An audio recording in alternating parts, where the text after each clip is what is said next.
but I preferred the honesty of whichever of his colleagues briefed to the Times that it was, and I quote, a complete show. Who was it who briefed that to the Times? Oh, wash your mouth out, Sir Keir.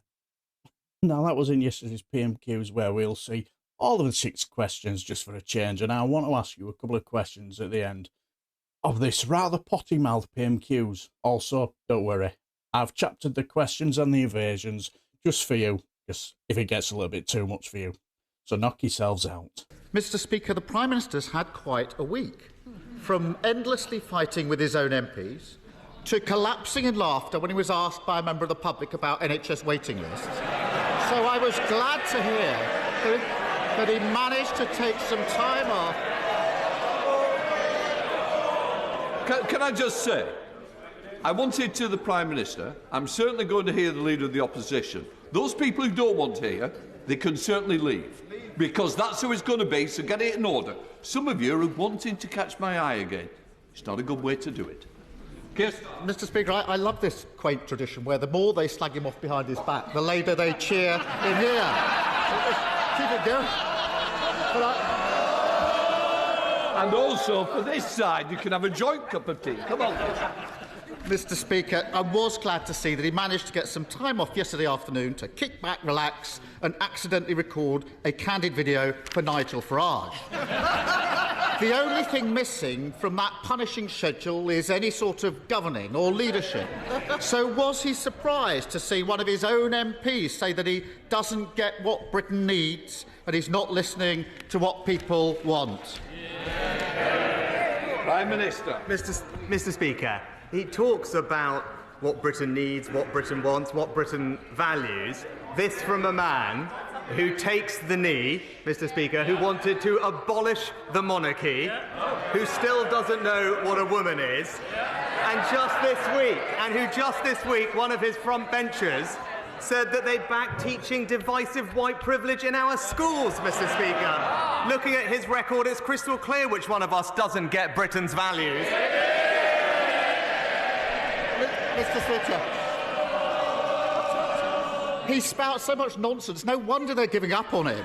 And even now, as his government crumbles around him and his own MPs point out he's out of touch, got no plan for growth, crime or building houses, the Prime Minister is sticking to his one-man Pollyanna show.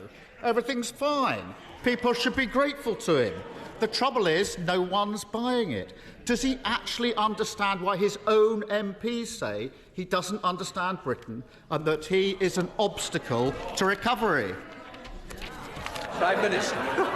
Again, Mr. Speaker, he calls it nonsense, but these are his positions, Mr. Speaker. Right? And he doesn't want to talk about it, but this is the fact. He chose to represent a now proscribed terrorist group, Mr. Speaker.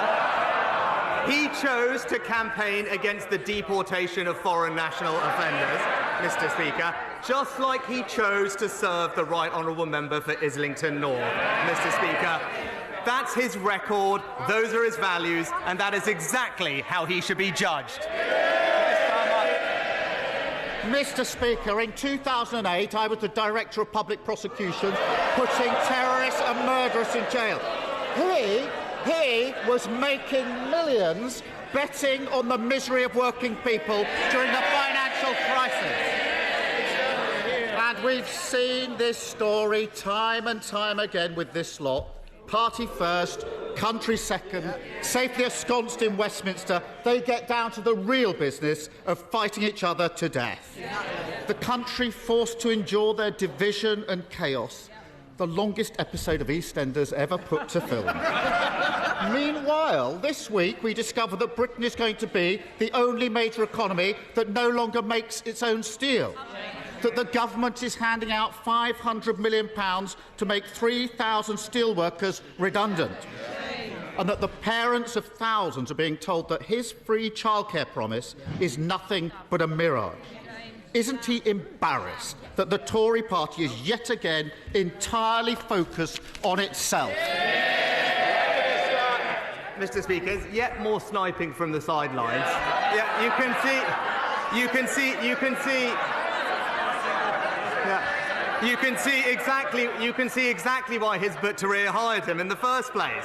But he wants to talk about these things. Even his own party are now realising that he simply doesn't have a plan for this country, Mr. Speaker. The member for Dagenham and Rain has said it's difficult to identify the purpose of his leadership. And long-time celebrity backer Steve Coogan recently said he licks his finger, sticks it in the air, and just sees which way the wind is blowing. Even Labour Party know, Mr. Speaker, he's not a leader, he is a human weather vane. It's not the sidelines, it's behind him that the fire's coming in, Mr. Speaker. And he can try and blame the Labour Party all he wants. The difference is, I've changed my party, he's bullied by his party. And has he found the time in his busy schedule to work out why thousands of parents are being told by their nurseries that they won't get free childcare that he promised them? Prime Minister. Well, Mr. Speaker, let's see what his party is offering the country. Right. So we all know, Mr. Speaker, he doesn't have many ideas for our country. I'm going to hear the Prime Minister. Well, he doesn't have many, but one thing we do know, Mr. Speaker, is that... You don't want to push it, do you? No. We do know that he's committed to his 2030 decarbonisation promise, Mr. Speaker, which they say will cost £28 billion. But I was reading about it this week. He says he's changed the party. One of his team called it an albatross hanging around their neck. That might have been the Shadow Chancellor, maybe, Mr. Speaker. But he said they're doubling down on it. All this ahead of a crunch meeting, we're told this week, for them to work out how they're going to pay for it. I can save them some time because we all know the answer. Higher taxes for the British people. Mr. Speaker, there's only one party that crashed the economy. They're sitting right there, right there.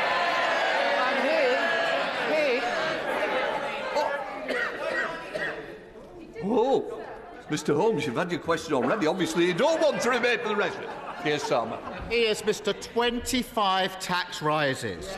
And he's got nothing to say on childcare. Millions of families will have been listening for an answer, and they got absolutely nothing. He announced that scheme a year ago, claiming it would get 60,000 parents back into work. Only on Monday of this week did he notice there were some, in his words, practical issues with that. 8 weeks before its launch, parents can't budget, plan for work or make arrangements with their employers. And the Prime Minister's response is to say it's all fine, it's the fault of the Labour Party. Is this merely a practical issue, or is it yet another example of him simply not understanding how life works for other people?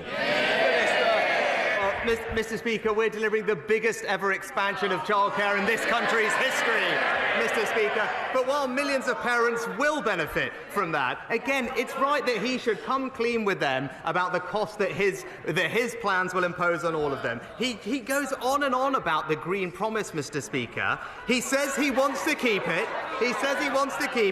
But he doesn't have a plan to pay for it. What he's really saying is he'll scrap the borrowing associated, but he wants to keep the £28 billion of spending. So, for all those working families who are benefiting from our free childcare, he should come clean with them now. Why doesn't he come clean with them now? Come clean with them now and just be clear, his plans mean back to square one and higher taxes for British people. Mr. Speaker, making steelworkers redundant and failing to provide childcare is not a plan, Prime Minister. It's a farce. It's a farce. And he may soon discover that with childcare, there's an IT problem. Nurseries haven't got the spaces. They haven't got the staff. There's a black hole in their budget, and it's 8 weeks to go. That isn't a plan. And families across the country, well, they can laugh all they like. Families are making plans now. They laugh at it, of course they do. Families are struggling with a cost of living crisis, trying to work out the household budget, balancing spiralling mortgages, prices and eye-watering bills. And then at the last minute, they're thrown into chaos because their nursery says they can't deliver the free childcare he promised. Now, he calls that a practical issue. but I preferred the honesty of whichever of his colleagues briefed to the Times that it was, and I quote, a complete shit show. Who was it who briefed that to the Times? Hands up. Will the Prime Minister finally realise... I'll decide how long the question goes. Those who wish don't hear it, I've told you the answer, and I'll help you on the way. Keir Starmer. When will the Prime Minister finally realise that the biggest practical issue facing Britain is the constant farcical incompetence of the government that he leads? Prime Minister. Mr. Speaker, another week with no ideas, absolutely no ideas as country, and absolutely no plan. He talked about the cost of living, Mr. Speaker, he talked about the economy, but he never actually brings it up, and we all know why, Mr. Speaker, because things are improving and we are making progress. Wages now rising, Mr. Speaker, debt on track to be reduced, and inflation more than halved from 11% to 4%, because he actually knows that our plan is working and that his £28 billion tax grab will take Britain back to square one.